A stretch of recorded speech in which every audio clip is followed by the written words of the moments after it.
Welcome back to the channel. This is Trinity Storm and you are watching fourth and final part of What If Naruto Was Given a Second Chance by Goddess Yami. If you enjoyed this video, please like, share and subscribe to the channel. Now wasting no more time, let's start the story. Spring Country. A few weeks later, Naruto awoke from his slumber to find Hinata sleeping on his right side, a look of pure contentment on her face, which she had every right to be after the previous night. They had spent the previous few weeks, despite living together in the lovely home provided by the Spring Daimyo, going on numerous dates and getting to know one another now that they had the time. People greeted them like royalty wherever they went, which they were in some ways, because Kyuubi herself had shown Naruto some information pertaining to his Uzumaki lineage on his mother's side after she revealed a team had been sent in a year after Naruto's death. Kushina was related to the daimyo of Whirlpool on her father's side of the family, making Naruto a person of regal descent. Hinata didn't care about such things because she liked Naruto regardless of his bloodline or social standing. Uzumaki Naruto was perfect in her eyes, and no one could ever change the Hyuga's mind about him. It didn't take long for the two to develop an intimate relationship and soon couldn't keep their hands off each other. Naruto's hands knew where to go because he had been female for many years when Tia Harribel and knew exactly where to touch a woman like Hinata to bring pleasure to the physical body. It also proved the age-old truth about shy girls being real screamers in bed. Karen had been jealous, of course, because she wished to be in the Hyuga girl's position, but she knew that patience would be required to prove her worth as Naruto's second girl. Suigestu had decided to go to Mist and become a shinobi of Mist like his predecessors before him, so she had been allowed to live with Naruto as well. He first asked for Naruto's blessing, which the Uzumaki granted, and then told him to keep growing stronger. The Mizukage had sent Naruto a message inviting him to visit her and Mist whenever he had the time, though Naruto, like Hinata, could read between the lines. Simply put, the Mizukage was drawn to him. What was it with his family and fiery redhead women? Iwa and Konoha's time is coming to an end. They just don't realize it yet. Naruto reflected on Iwa and Konoha's actions since the fall of the Akatsuki, as well as the Biju now residing in the demonic realm. Iwa had thrown a fit after hearing the news, as the old Tsuchikage had yelled, screamed, and had multiple back problems since word of the Biju's death had reached them. Tsunade had claimed that the Biju were the property of the Senju clan, and Naruto's actions were blatant theft from the clan. Both had sent emissaries to the Spring Daimyo, demanding that Uzumaki Naruto be brought to their respected villages to stand trial and face judgment for his actions. Kyuubi turned down both emissaries, telling them that Naruto had done what needed to be done and that if they demanded anything similar again, the consequences would be disastrous for each village. Apparently, neither Kage from either village was pleased with the daimyo's response and had decided to respond in an impolite manner by sending their Anbu after Naruto. The mission was to capture, subdue, and return to either village with the blonde Uzumaki, depending on who got him there first. Following that, Naruto was to be ruthlessly interrogated for information on what he had done with the 8 Biju freed from the statue and how to get them back in order to recreate Jinchuriki. Though for Konoha, they planned to kill Naruto once he regained control, while Iwa intended to use his power to create an army of pseudo-Jinchuriki and wage war on everyone around them. While Kyuubi sent a message to both Kages, the Anbu teams from Iwa and Konoha never returned to their respective villages. You had the option to leave. What happens next is now in your hands. That was about a month ago. Of course, Naruto had every intention of attacking both villages, but felt compelled to wait for them to make the first move because it justified his actions, and spending time with Hinata was something he had wanted to do since his business in Kumo. When the two Anbu teams arrived, Konoha tried to make a move by grabbing Hinata and forcing him to work for them, but the Hyuga girl wasn't some fangirl who didn't know how to fight to save her life, and she repelled her would-be kidnappers. Jugo, who had been one of Hinata's patients at the hospital Kyuubi had allowed her to work at to treat many needed patients with illnesses built up from the many cruel winters preceding her ascension to the daimyo throne, helped repel his fair share of the enemy and let Naruto deal with the Anbu from Iwa that Karen reported was moments away from crashing the party.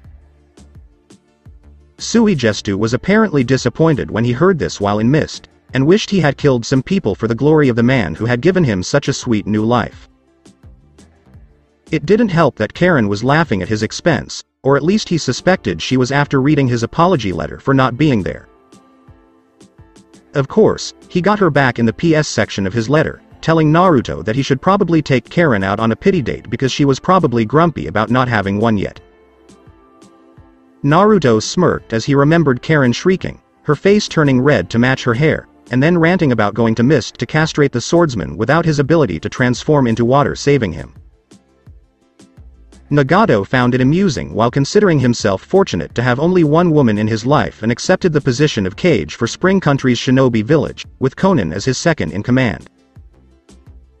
When he arrived in Spring, he went straight to see Koyuki, while Hinata and Suigestu were there to learn why the Akatsuki's official leader was in their midst. Koyuki was skeptical when Konan explained that Naruto himself had sent them here, but Hinata had been watching them the entire time and could tell they were telling the truth. Koyuki was hesitant to give the two refuge in her country, but if Naruto felt they deserved to be redeemed, she wasn't about to question him on this act of mercy, and let them stay with Hinata while Hinata performed a thorough checkup on both of them. Konan was in good health, as any medic nin could see, but Nagato was in bad shape, and it was nothing short of a miracle that he was still alive. Fortunately, Hinata had repaired his legs and provided Naruto's Uzumaki kin with a means to properly heal his body so that it could be healthy again. Hinata estimated that if he had not been treated quickly, he would have died within the next few days, or possibly the day Naruto opposed the invasion into Kumo for the Eight Tails. With Nagato's body healed, Uzumaki asked Konan to marry him in order to heal his spirit. Something he had hoped to postpone until the Akatsuki had achieved peace by capturing all of the Biju. Nagato had no reason to hold back now that peace had been achieved, and the look on Konan's face before kissing him explained her response. Naruto had been Nagato's best man, with Hinata and Karen serving as bridesmaids, and Koyuki performing the wedding ceremony to bind the two lovers together. Naruto could easily see Hinata picturing herself in Konan's place while Nagato was replaced by himself and Karen was doing the same, though he suspected Hinata was crying in the stands in the red-haired woman's version. In his imagination, the Mizukage was laughing at Hinata and Karen, mocking both women for being denied her man. It was strange how he knew what fiery redhead women were thinking. It was almost frightening. Konan threw the bouquet over her head after the wedding, which was caught by both Hinata, Karen, and the Mizukage, with all three women glaring dangerously at each other to let go of the flowers that whoever possessed them over the toss was destined to get married. It was almost a fight to the death if Naruto hadn't done the only thing that could have diffused the situation: kissed them all. A squeal of joy from all three women, followed by a massive glomp, and their thoughts on who got the bouquet vanished. It's sometimes paid to be a thought like a woman in Hueco Mundo for roughly 1,000 years and then be able to diffuse such female hostilities once becoming a male again without fear of being hurt in the process. Unfortunately, Koyuki's joy was short-lived when a messenger arrived and informed her of a plot against Spring Country by two shinobi villages. The plotters? Iwa and Konoha, two shinobi villages, secretly formed an alliance and planned to send a small army from each village to assassinate Koyuki while blaming Naruto for not caving into their demands. What is the source of this information? The Cage spies with Gaara wishing Naruto success in all his endeavors. With this knowledge, Koyuki could no longer tolerate Iwa or the Leaf any longer than she had before their first attempt at ignoring her the decree to the emissaries. So, with a heavy heart and knowing the deaths that were about to occur as a result, Koyuki gave Naruto the order to unleash everything he had on the two villages and do whatever was necessary for true peace. Naruto simply nodded to the Spring Daimyo and entered the Garganta to complete the necessary tasks. For true peace. Sometime later, border of Fire and Earth Country. Naruto made his way towards Iwa. A quick trip with the Garganta, but the blonde was concerned that using it to travel from Spring Country to the border of Earth Country would draw the attention of people watching both sides, and she knew shinobi on the border would quickly report his entry into the country to the Tsuchikage. The Tsuchikage would prepare his forces for battle. Konoha's spies in Iwa would report to Jiraiya, who would then report to the Hokage, and the bitch herself would begin to prepare her forces for battle, knowing the leaf was next.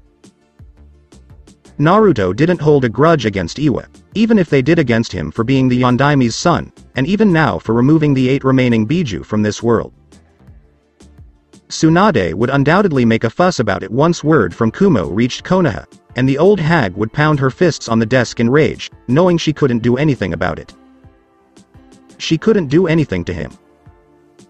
Uzumaki Naruto was now the most powerful person in the elemental countries, and he had no intention of being defeated by such fools who thought they were above the laws of deities on high. They'd only gotten away with it because Kami turned out to be a semi-lecherous pig who wanted a certain Biju and took it out on all of them after feeling wronged by her, which prompted all of his advances. Halt. Stay where you are, Uzumaki Naruto, said an Iwa Junin with a scar down his face and scarring on his right hand from being burned. Why?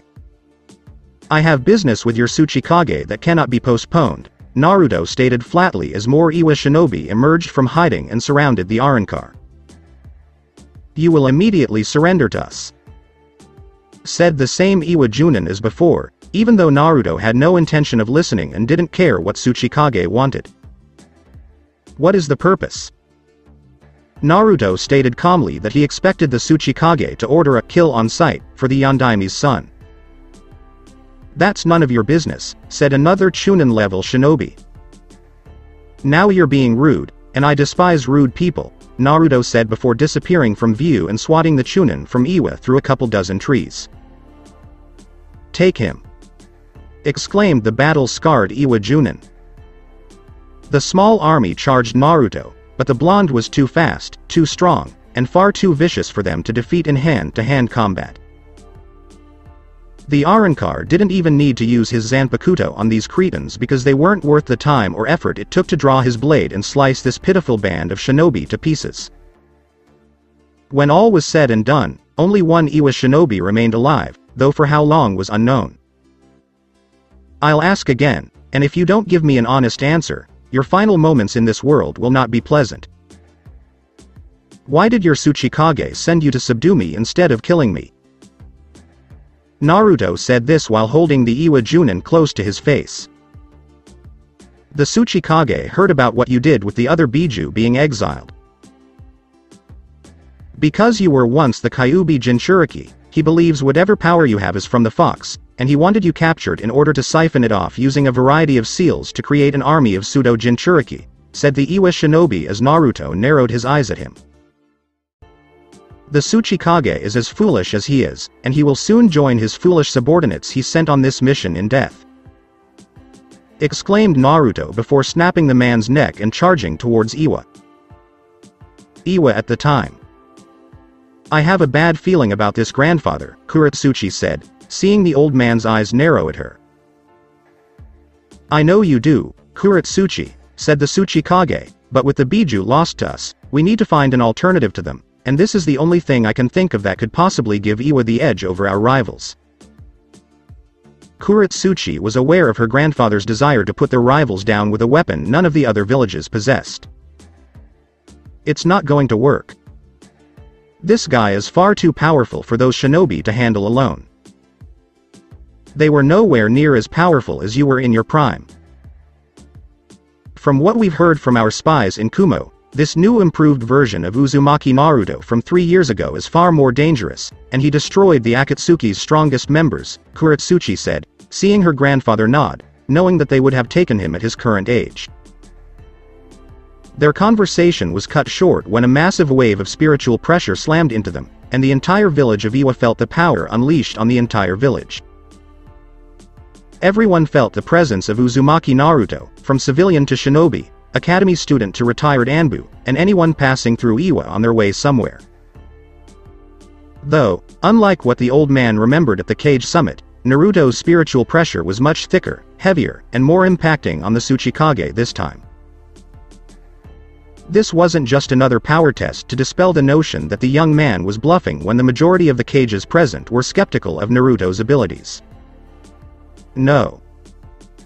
This was power being used to make a statement that Iwa was in the crosshairs of the Uzumaki and there would be a cost for crossing him. And just as quickly as it appeared, it vanished. What caused it to abruptly stop? Did someone kill or subdue him? Wondered the Tsuchikage as he watched his granddaughter struggle to stand and wobble a little before grabbing the desk to keep from falling to the ground. Was that you? Kuretsuchi had heard her grandfather describe the man's power, but to feel it was something entirely different, and the woman was terrified of confronting the blonde Uzumaki. Yes, Tsuchikage said simply. You should know better than to tamper with things you don't completely understand, old cage, Naruto said as he appeared behind Tsuchikage via Garganta. What? Tsuchikage exclaimed, how did I? Before Naruto grabbed his face and slammed him into a nearby wall. I told you my mission was to rid the world of the last Biju. That sealing them and making Jinchuriki was forbidden. However, you wish to avoid this problem by attempting to capture me and drain my power into your subordinates in order to create pseudo-Jinchuriki. Naruto exclaimed, pathetic. Before tossing the Tsuchikage out the window and refocusing his attention on Kuretsuchi. Despite her fear of the man in front of her, the woman remained loyal to her grandfather and threw a defiant punch at the blonde Uzumaki to buy the old man time to recover with the other Iwa shinobi outside the tower. Naruto easily caught the punch, his eyes scanning, even appraising hers, but they didn't change in the slightest to show either praise or disappointment at not having the former in them. I won't let you kill my grandfather or destroy this village, Kuretsuchi said defiantly to the Arrancar, but she screamed in pain when Naruto's grip on her fist tightened and she was kicked hard in the stomach, the force of which sent the woman through several walls of the tower. As if you had the power to stop me, Naruto said as he used Sonito to appear several feet away from Tsuchikage, who now commanded the entire shinobi army of Iwa, and noticed the old man was staring at him defiantly. Not even you have the ability to stop us all. Tsuchikage said, you will lose this day, with Naruto looking bored, but there was a look in the blonde's eyes that Kage saw that told them something was about to happen. I had hoped it wouldn't have to come to this. It almost feels insulting to have to use my true power on all of you. Still, it can't be helped because none of you will listen to reason and will instead pursue power at the expense of countless lives. And for what purpose? All in order to outperform your competitors? That is not a sign of strength. It's because of greed. If you really wanted to be stronger than the other villages, you should train hard and push your bodies to their limits, rather than relying on Jinchuriki as a crutch. It doesn't matter anymore, because the 5 major shinobi villages are now on equal footing, and none of you have an advantage that the other can't overcome with time, Naruto said as he drew his Zanpakuto from its sheath and held it lazily yet firmly in his grip. You're a liar. Even the Yondaimi's son with Uzumaki blood in his veins cannot defeat all of Iwa. What could you possibly have that the other shinobi villages didn't have since the first shinobi war? Said an Iwa Junin, while Naruto just stared Tsuchikage dead in the eyes, making the old man nervous. For all the power you've sensed, the truth of the matter is of yet to unseal all of my power, and since becoming what I am now, have been forbidden from doing so by being more powerful than myself, Naruto simply stated because Aizen had given that order to everyone ranked 1 through 3 among the Espada. You're telling the truth. No one has that kind of power, Iwa Junin said, his voice tinged with fear. I don't lie, Naruto said, still staring at Tsuchikage, who looked him in the eyes and knew it wasn't any kind of bluff. His power is already terrifying, and he has yet to demonstrate his true power. A power that someone stronger than himself ordered not to be unleashed until now, Tsuchikage thought as he noticed a yellow aura swirling around the blonde Uzumaki. You are honored, shinobi of Iwa. From Genin to the Tsuchikage, you will be among the first to witness my full power unleashed, and those who survive my wrath will be allowed to tell the rest of the world. The leaf will be the second person to see it. Destroy. Tibura cubed N. Said Naruto, his Zanpakuto pointed down in front of him, not taking his gaze off Tsuchikage. Konoha seconds later. Did you sense it, Tsunade? Jiraiya turned to Tsunade, who nodded in agreement at the massive power spike aimed at Iwa, which was familiar to both of them. Naruto was there. And who wouldn't? He's gone directly to Iwa. Naruto intends to destroy their village before coming here to do the same, Tsunade predicted, knowing that Iwa would earn Naruto's wrath first because the Tsuchikage's arrogance had been insulting to the blonde Uzumaki. How would you like to proceed? Jiraiya knew he couldn't fight Naruto in his current state, and even if he could, the Toads had cancelled their contract with him. Get every shinobi in Konoha ready for battle. It's do or die for the leaf, Tsunade said, seeing Jiraiya nod and knowing that the end was possible, and at the hands of the Yondaimi's son no less. Can't Naruto see that what we did was for the greater good of the world? That we simply want the Biju back in Konoha because they belong there? That he needed to pay for all the deaths caused by his hands, whether he knew it or not? Jiraiya wondered, as he believed Naruto's conception in Kushina caused her seal to weaken, the Kyuubi to attack, the deaths of the people in the village, and ultimately the death of his prodigal student who became the Yondaime Hokage. Someone had to be held accountable for such a heinous crime, and since every other potential offender had died, Naruto had to fall in order for justice to be served. At least, that's how it felt to the people of Konoha. Did it matter that Naruto was the Yondaime's son? No. Nothing else mattered except that someone pay for Kyuubi's rampage. Everyone agreed on that point, and no one would argue otherwise because they would be traitors to the leaf, and there were no traitors to that logic in Konoha right now. As far as they are aware. We have to get out of Konoha before the boss arrives. Exclaimed Konohamaru, who was joined by the rest of the Konohamaru Corps at their secret meeting place. For the past 3 years, they had danced to the tune of those opposing Naruto, including Konohamaru's own uncle Asuma, but in secret, the trio had remained loyal to the blonde, knowing that Konoha had gotten the raw end of the deal regarding Konoha's actions against him. When word of Naruto's return reached Konoha, the Konohamaru Corps knew what they had to do and had made plans to leave the leaf when the time came. It will not be easy.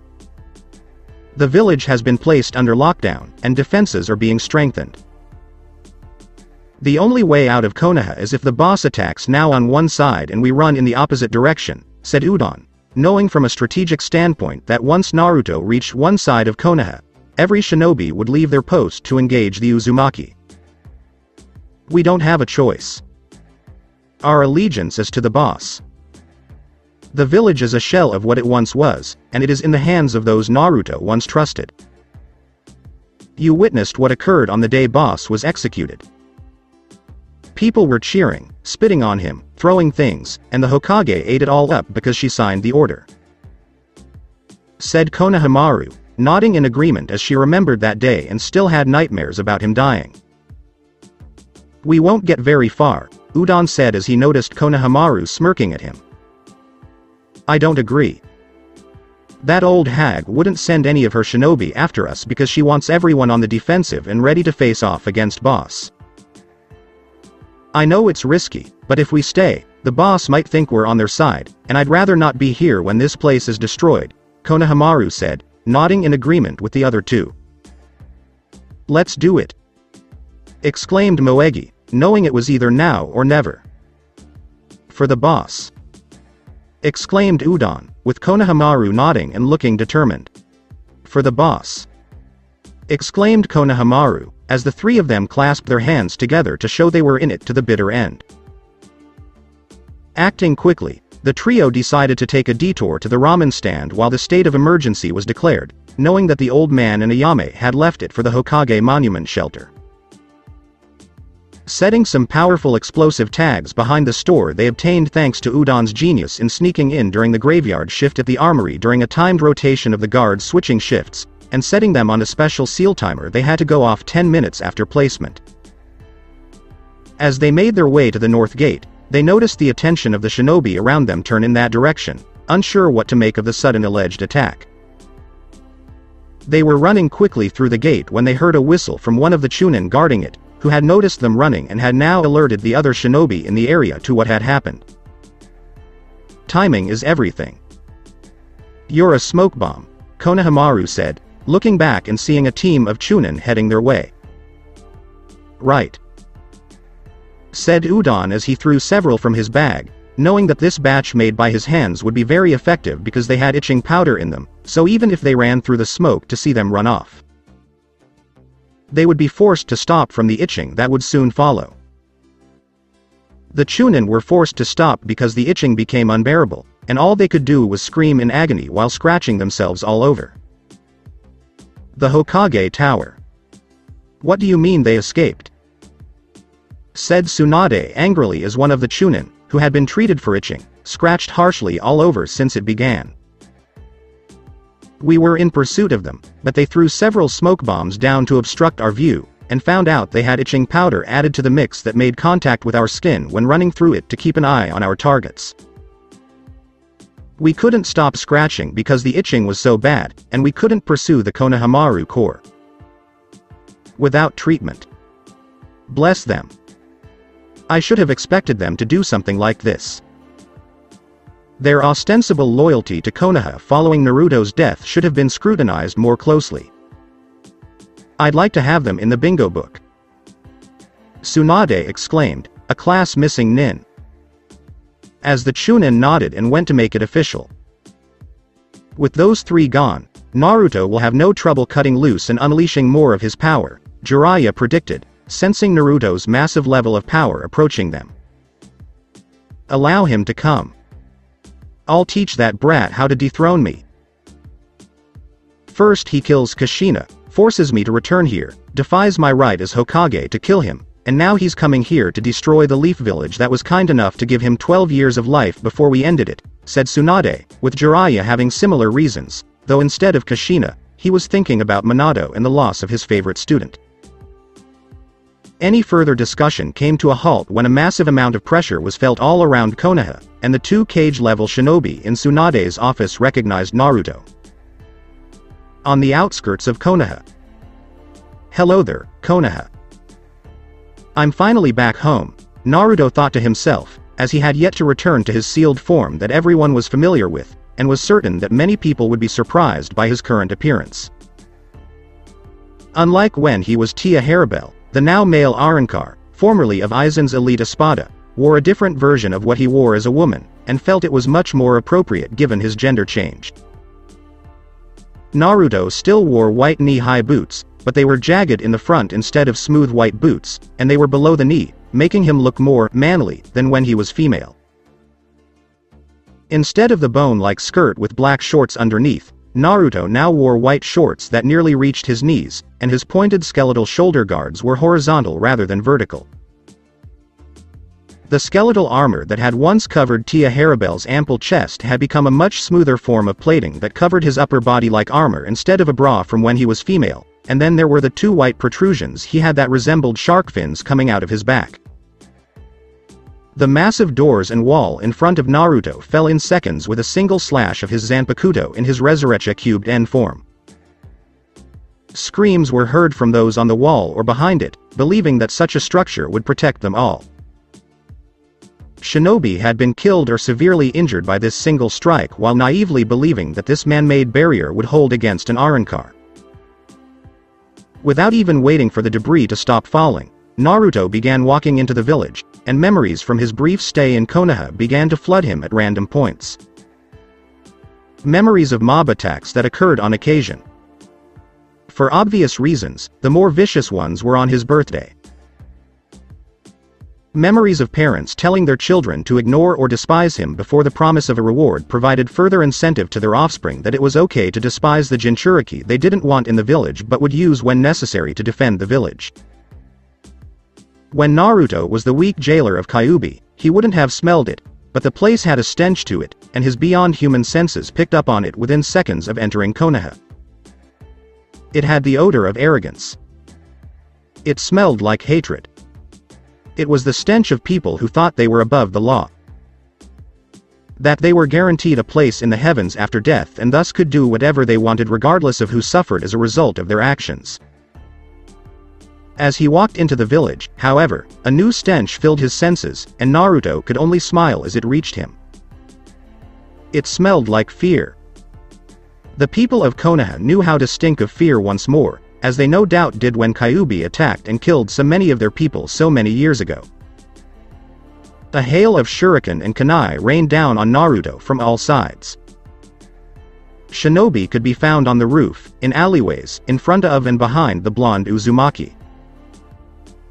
They clearly wanted him dead quickly, and in a hurry, with many pointy objects puncturing his body being the cause of his death.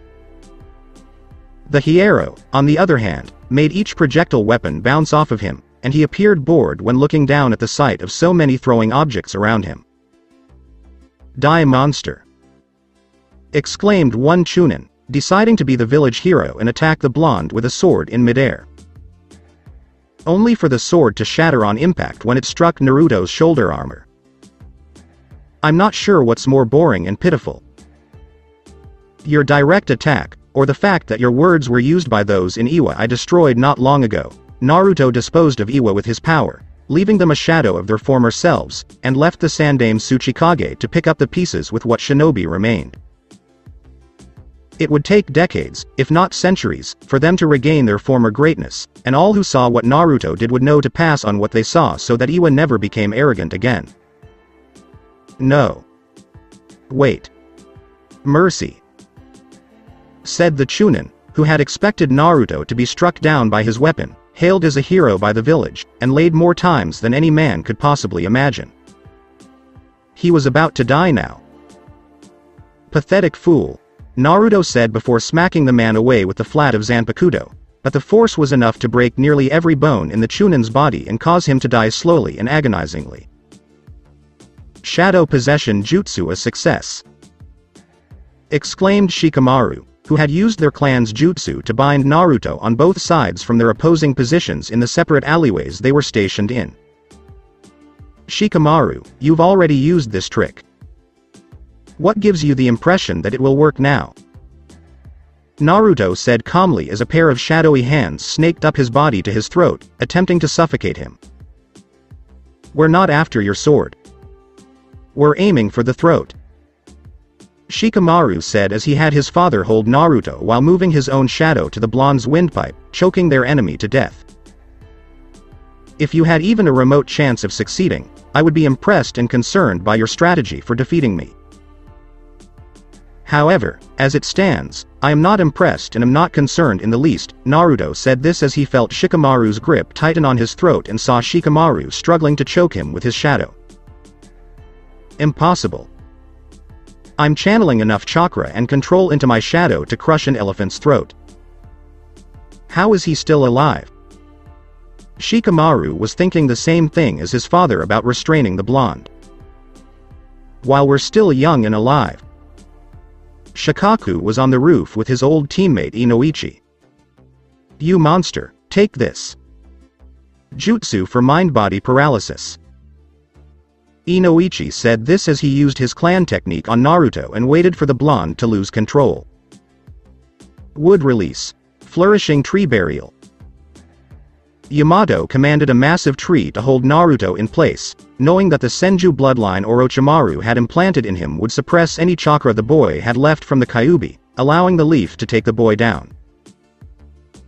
Hold him in place, Tsunade said as she, Jiraiya, and Kakashi made their way to Naruto while the Uzumaki did nothing. Hello there, Tsunade.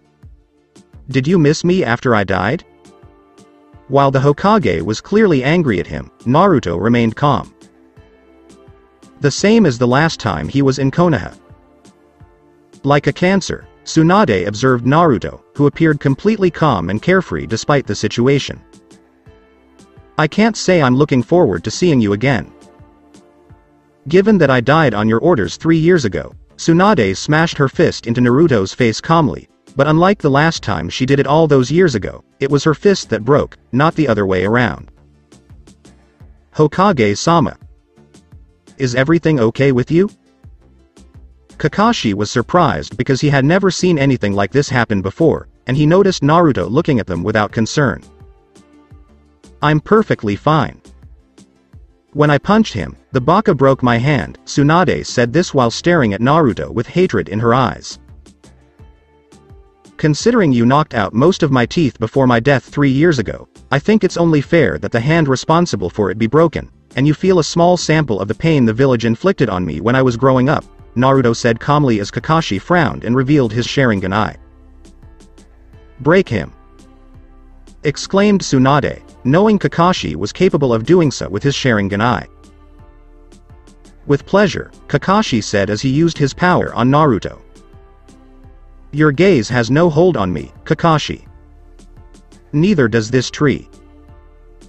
I was apprehended by your shinobi because I allowed you to apprehend me. Naruto said this before unleashing his spiritual pressure and destroying the tree that was binding him, as well as any influence Inoichi may have had on his body.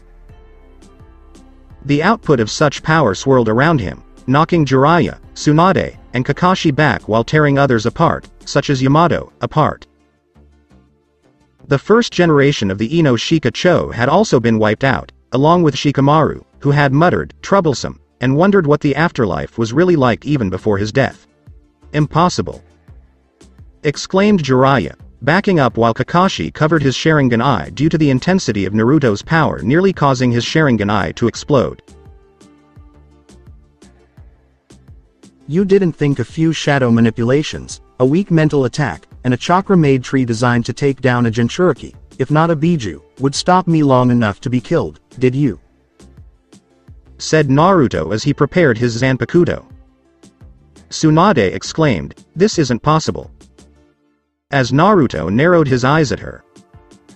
I believe it is past time to drown some village rats. Cascada. Said Naruto before flooding the surrounding area with high-level water, flooding most of the village, causing shinobi hiding in the alleyways to come flooding out, and manipulating the water to flow through Konoha to send everyone on the ground soaking wet to the village square. Some leaf shinobi had drowned, while others were coughing, puking up water, and struggling to breathe as a result of the massive amount of water they had ingested against their will. As the remaining shinobi on the ground struggled to survive Naruto's single attack, the blonde Uzumaki walked towards them, slicing through the buildings on either side of him, and reveled in hearing the cries of the shinobi on those buildings fall down to be buried in the rubble. Take him. Hit him with everything you have, Tsunade said as she and everyone else went through hand signs to perform one jutsu with every elemental being used to take down the Arrancar. Her viendo. Said Naruto, pointing his weapon at them, and the shinobi around Tsunade immediately cried out in pain, as if their insides were burning, and died a slow and painful death. What did you do? Tsunade asked, seeing Naruto finish the attack and approach her in fear. As the most renowned medic nin in the elemental countries, I would have thought you would know that the human body is 90% water, and one of my Zanpakuto's abilities is water manipulation. As for your shinobi on the ground, I simply boiled them from the inside out, causing their organs to melt in the process. Tsunade was staring at Naruto with hatred. Tsunade threw a punch at Naruto, but the Uzumaki caught it and locked the fist in a painful vice grip. Let her go! Exclaimed Jiraiya, leaping to Tsunade's aid, with Kakashi close behind. Lagoda! Exclaimed Naruto before pointing his blade at the two and launching several condensed shots of water at the shinobi with enough force to obliterate them into bloody chunks. No! Yelled Tsunade, crying out once more as Naruto's grip on her tightened. Tsunade, where is your prized Uchiha defender now? Despite his boasting about being an elite among the shinobi of Konoha, I have a feeling he is far from this battle and is currently hiding underground like a coward. Tsunade gritted her teeth at Naruto's words. He will triumph over you. Your affinity is water, but Sasuke's is lightning, and he will use it to defeat you. Tsunade spoke up, with Naruto amusedly smirking at her. Sasuke could use every element known to man and still lose to me. Tsunade, do you know why? Because Sasuke is a slacker. Whatever you say, it has always been and will always be. I'm looking forward to destroying this place after making his blood rain down on Konoha. Tsunade swung her leg out at Naruto's arm in desperation, but the pain only proved how ineffective it was, and the Uzumaki Arrancar looked almost amused. So filled with rage. Even now, you hold me responsible for my mother's death the night Kyuubi attacked. Naruto expressed his disappointment in his voice. You did, after all. You entered this world, weakened the seal, and let the Kyuubi loose. Kyuubi was able to kill my surrogate daughter and deprive me of my happiness thanks to you. Tsunade said this before Naruto stabbed his sword into the ground and grabbed the woman by the throat, eye to eye. Do you remember when I mentioned at the Cage Summit that a piece of my parents' souls were in me when the opportunity to free Kyuubi from her prison existed before my death 3 years ago? Naruto noticed Tsunade tense because she remembered it. What's the big deal? It doesn't change the fact that she died as a result of your actions. Tsunade nearly lost consciousness after throwing up after being kneed hard in the stomach. When I told her that it was you who gave the order and threw me to the wolves for execution. Tsunade, my parents were extremely disappointed in you. They were the same with Jiraiya for the same reason you despise me now. They were enraged to hear you dishonor them by injuring me and then claiming it was in their honor. My parents found your reason for wanting me dead to be contradictory and insulting. They were both ashamed of you and Jiraiya. They condemned you. They know that if you die like Jiraiya, the only place that awaits you is hell, and the demons there will ensure that your eternity of torture is excruciatingly painful. Naruto dropped the woman to the ground, picked up his sword, and prepared to sever the woman's head. You remain a monster. I'll curse your name even in the lowest pits of hell, said Tsunade while Naruto just looked down at her with a, and I should care about that why? Look at the expression on his face. I'm sure you, Jiraiya, and Orochimaru will be able to bond again over such common ground with the rest of the filth I've killed, Naruto said before slicing Tsunade in half diagonally.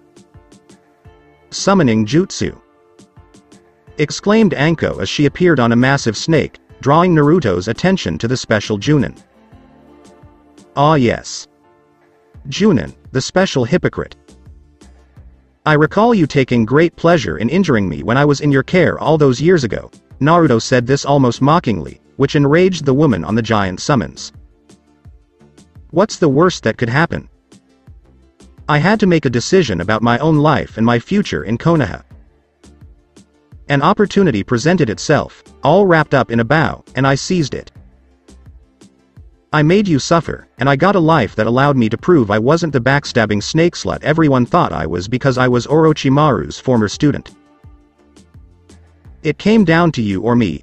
Anko had been approached by Tsunade during Naruto's confinement and told the special Junin that she had to make a decision with far-reaching consequences, said Anko. And, of course, you chose your own survival. You betrayed your own principles by refusing to be manipulated by others and remaining true to yourself in order to live in their world of acceptance. Naruto said as he saw Anko's face turn red with rage. You wouldn't you?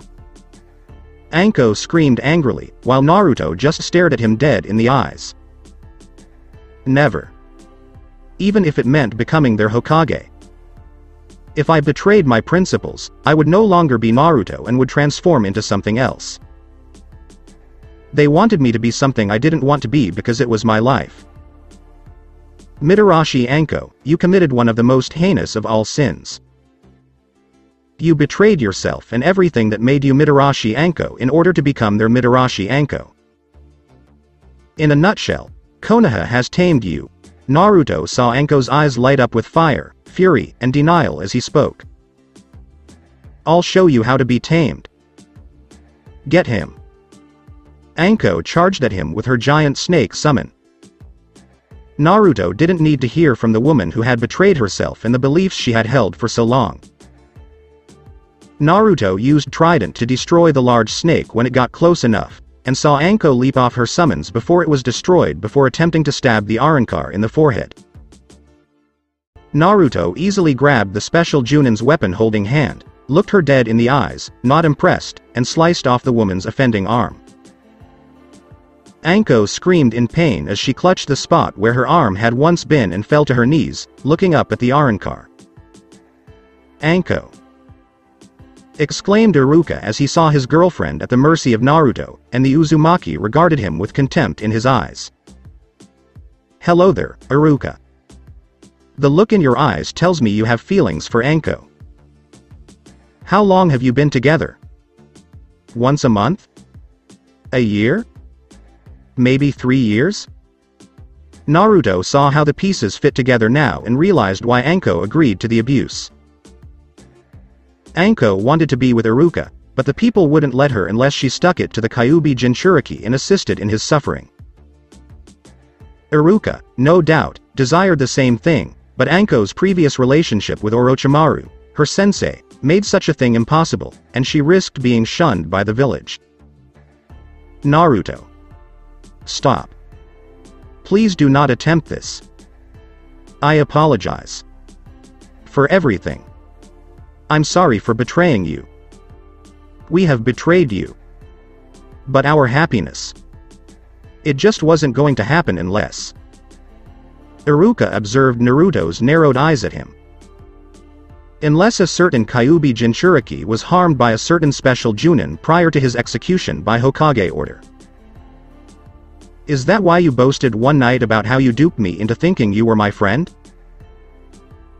People wouldn't think twice about you being with Anko because she was a key player in harming Kyuubi Jinchuriki before his death." Naruto said this while looking Iruka in the eyes. "Naruto, we were entitled to our own happiness. Anko and I had put up with things in the village because the only way to be together without being scrutinized by anyone was to sacrifice you." Iruka finally admitted that lying to him was pointless. "It wasn't much a cost. You never cared about me in the first place, and the village had already tamed Anko to the point where betraying her principles was easier than breathing." In that regard, Naruto said this before stabbing Anko in the chest, and the special Junin looked over at Iruka before she died. "No!" yelled Iruka as Naruto drew his Zanpakuto from the dead woman lying next to Tsunade on the ground. "What a squandered life. When I was younger, I overheard Anko telling her only friend Yuhi Kurenai how the Leaf Village would never change her and would always be true to herself. How Mitarashi Anko would not succumb to the whims of the village's arrogant fools and bigots in denying her a life. Iruka, as I previously stated, is a hypocrite." Naruto walked towards the terrified, yet enraged Chunin, who couldn't believe what was happening and no doubt wished it was a bad dream. "This is not going to happen. This is not possible." Iruka thought to himself. "Iruka, it's happening. When you stand trial, and if you see your parents at your sentencing, tell them I killed you. Despite the fact that you and the rest of the village brought this on yourselves, I'm sure they'll understand." Naruto said this before bringing his sword down on the still stunned Chunin and ending his life. Naruto floated above Konoha with this newest victim of his vengeance, sensing that the people of Konoha, both shinobi and civilians, were terrified of what was going to happen next by his hands. Some shinobi attempted to flee, but a few sonitos later, those runners were brutally killed. Many sonitos later, every shinobi, every clan member, from young to old, spilled their blood at Naruto's hands, and it appeared on the surface of the village that every shinobi ready to defend Konoha had been sliced away, just like all of the buildings in front of him. The Arrancar then had to deal with the remaining Leaf's shinobi, with Uchiha Sasuke hiding like the pitiful coward Naruto knew he was deep down.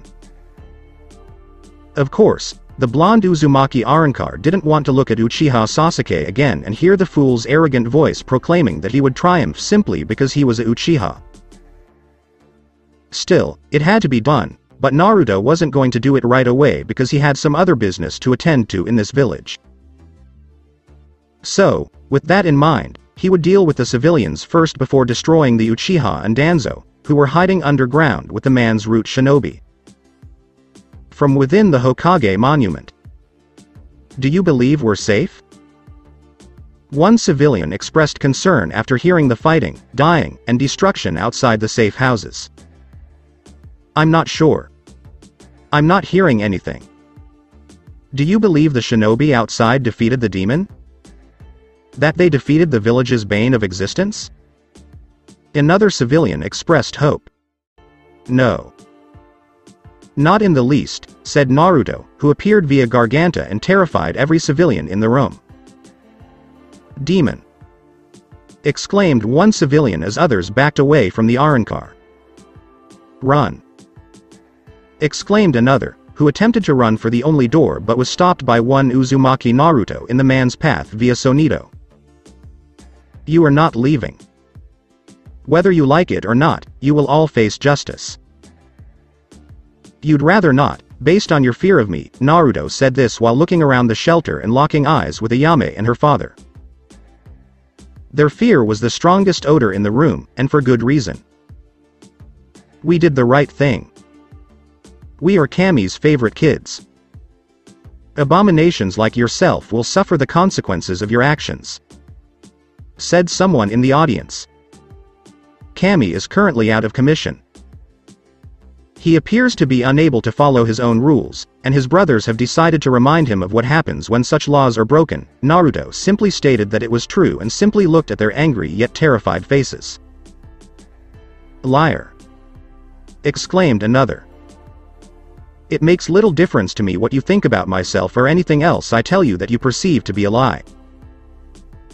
Because there is one absolute truth that you will not and cannot deny, while many civilians were uneasy, Naruto said. And what absolute truth is that? Ayame asked as Naruto locked his gaze on her. You're all going to perish. Nobody is going to come to your aid this time. Yondaime will not come to your aid. There is no Hokage or Konoha shinobi to keep you safe.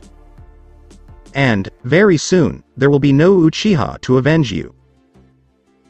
Not that the Uchiha would do anything like that because all he cares about is himself, said Naruto before spiking his spiritual energy to new heights. Take him.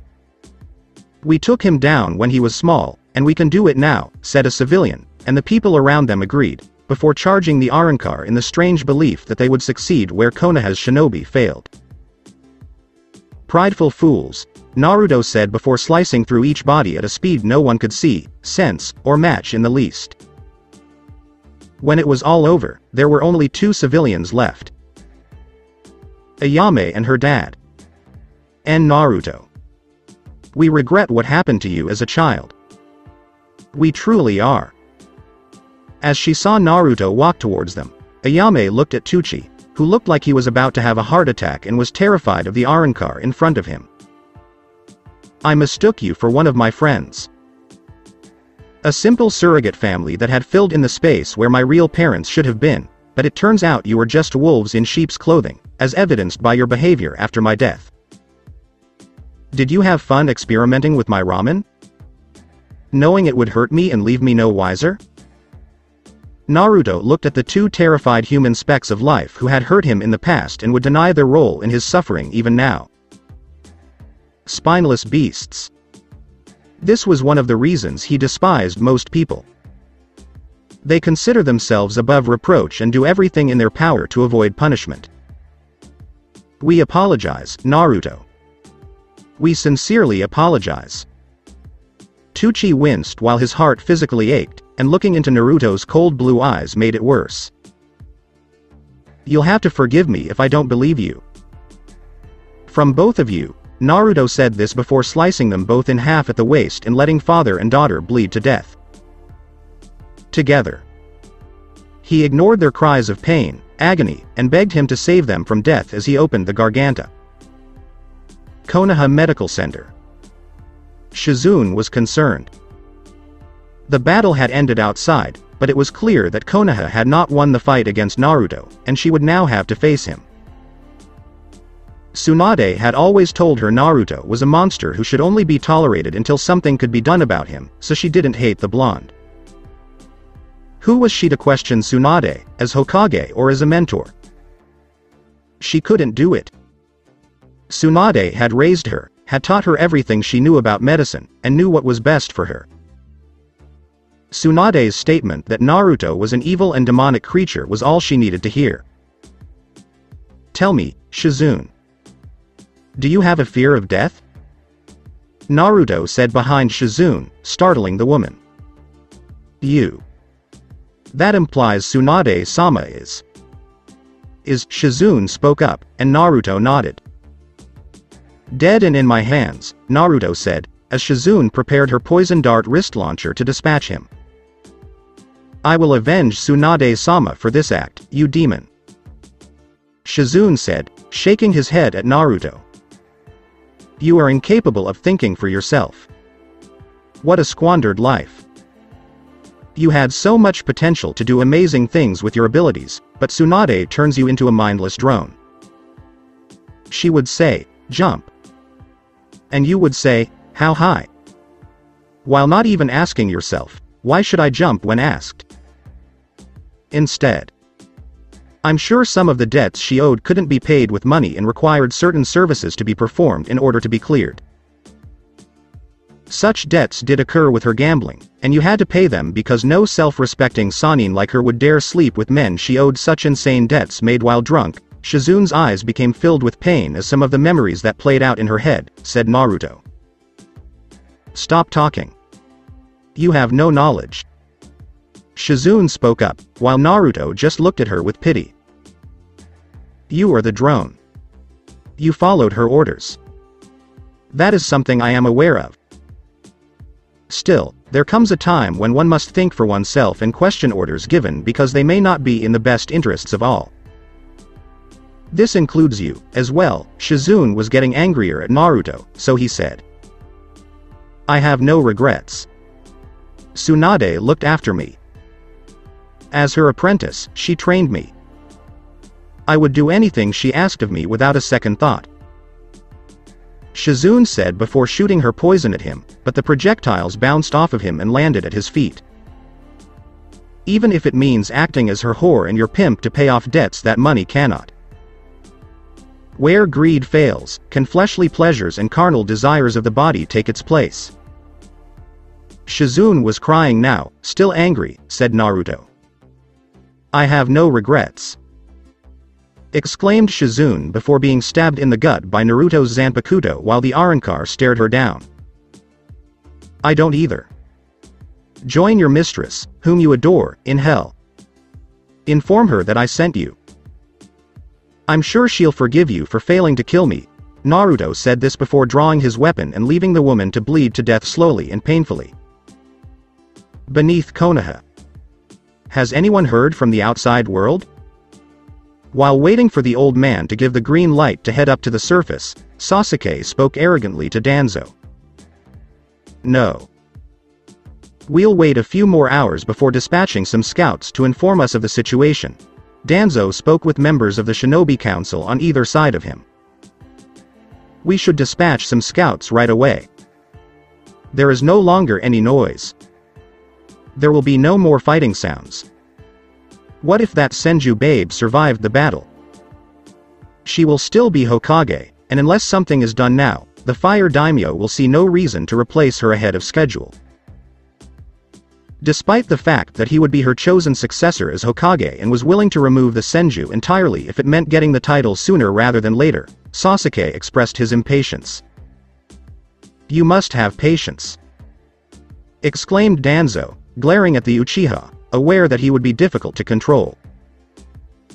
He'd let the boy kill his old pink-haired teammate to get the next level of the Sharingan eyes after tricking the dumb girl into thinking he was going to ask her to be his wife.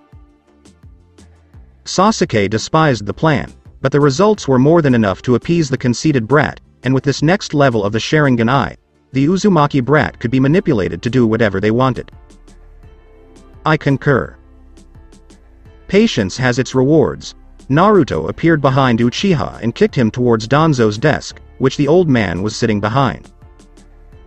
How did you get into this place? Kaharu expressed her surprise that the former Kyuubi vessel had discovered this location.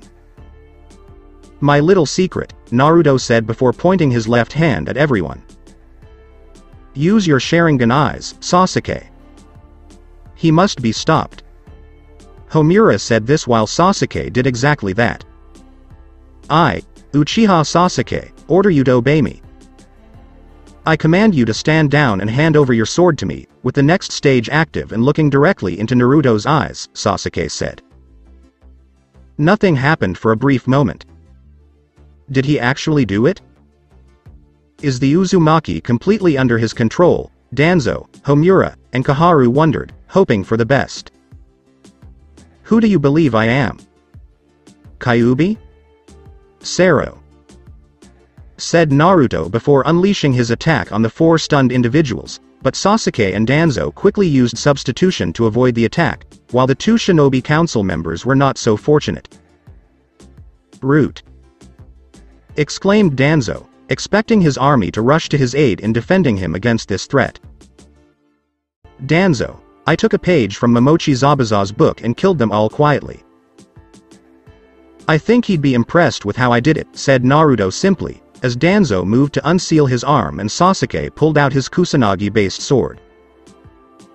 If you don't want to be my slave, you'll have to die, and it's only fitting that you die at the hands of a Uchiha for the second time. Sasuke said this as lightning formed all around him as he charged at Naruto.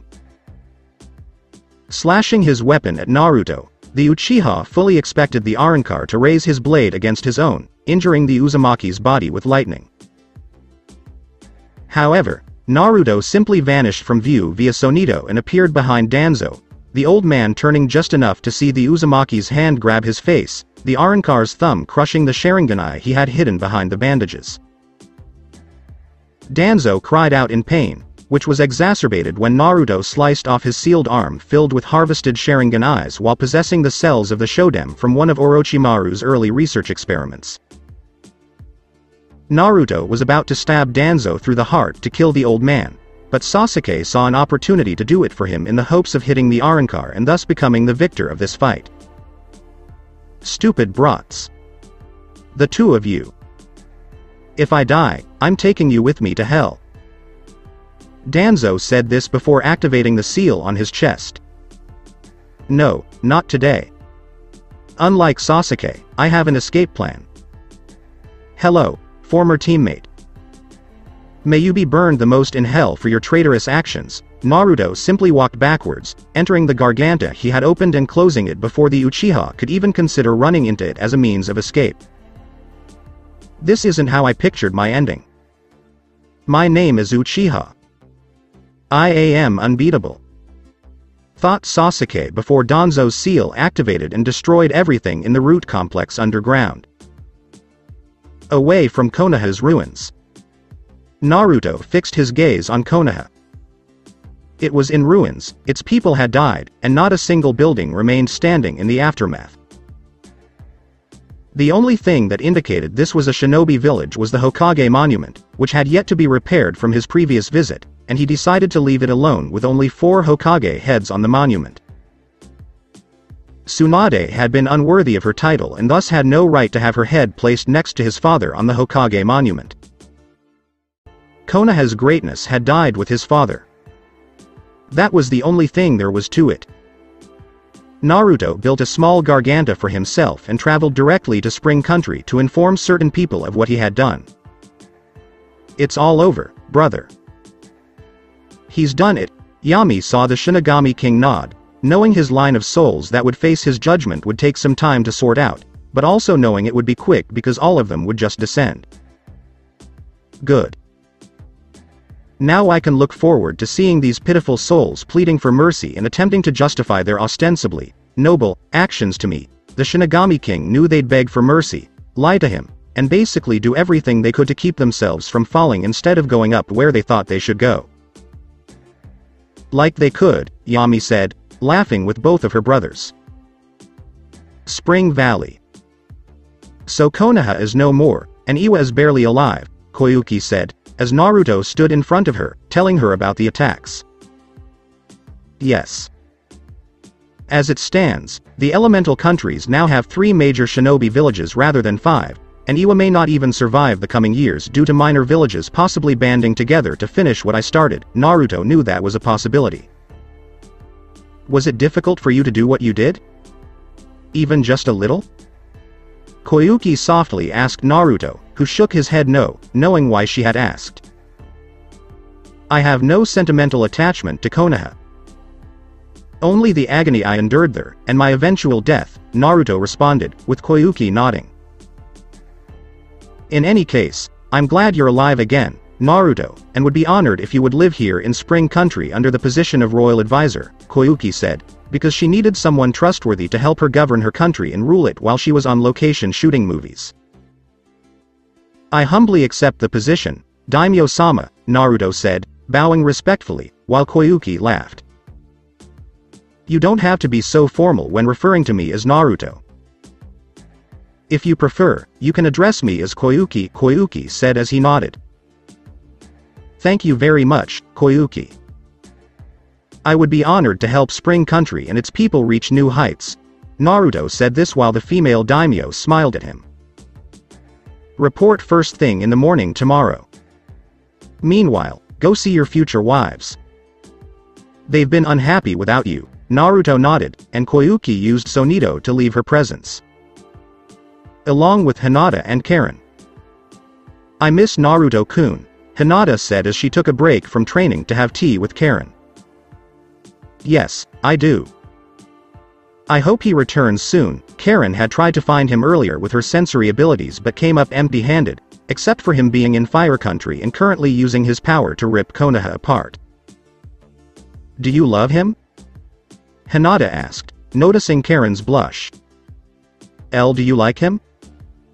Yes, Karen's face flushed as she saw Hinata nod in understanding because she had acted similarly once before. I do. I truly adore him. I believe you do, and I believe Naruto does as well. It's just so difficult for him to show it at times. He requires assistance in bringing things to light, and only someone truly capable of loving him can do so. Hinata observed all of Naruto's emotional scars as he grew up, culminating in his death and subsequent return to the land of the living. I want to assist him. I truly believe it. He's thoughtful in his own way. But when it comes time to do what needs to be done, he's all business and handles it like a man should. That's something I like about him. Granted, he has a serious demeanor, but I believe we can make it work without us, and given how the Mizukage sent that love letter, I believe we can include her in the mix as well. Karen chuckled, and Hinata agreed, because the Mizukage had essentially sent Naruto a love letter in all but name when she began corresponding with him. The bouquet incident at the wedding only added to the evidence. I'll keep that in mind, Naruto said, startling the two women with his sudden appearance. Don't do that, yelled Karen, raising an eyebrow at Naruto. You didn't notice me. It was entirely your fault. Naruto acted as if it were the simplest thing in the world. What? Oh, you're so gone, I'm going to HMPH. Naruto's lips pressed against Karen's, making the redhead weak in the knees, silenced her. Do what? Said Naruto, staring at Karen in front of him. I'll love you until the end of my days and make you a very happy man, Karen said, making Hinata laugh and Naruto smirk at her. Do I always look like that when you kiss me? Hinata asked before receiving a kiss from Naruto and a glazed eyes expression on her face. Does that answer your question? Naruto asked, both women staring at him with lust in their eyes. Bedroom. Now. Hinata said as she and Karen dragged Naruto to the bedroom, the Uzumaki chuckling at their antics and wondering how the female Mizukage would react if he kissed her again. The woman probably wouldn't want him to leave the bed as long as she was in it, and she was coming over tomorrow. My life has come full circle. My enemies have vanished. I am loved by 2 or 3 women, and one day this house I live in will be filled with children who are my own progeny, thought Naruto, smiling as he imagined his children growing up to be a chip off the old block on both sides of his family. Overall, Naruto's life was now forever wonderful, and he was determined to keep it that way. So that's it for today. I hope you guys enjoyed it. Don't forget to like, share and subscribe to the channel for more awesome stories like this. Thank you. See you all in my next video.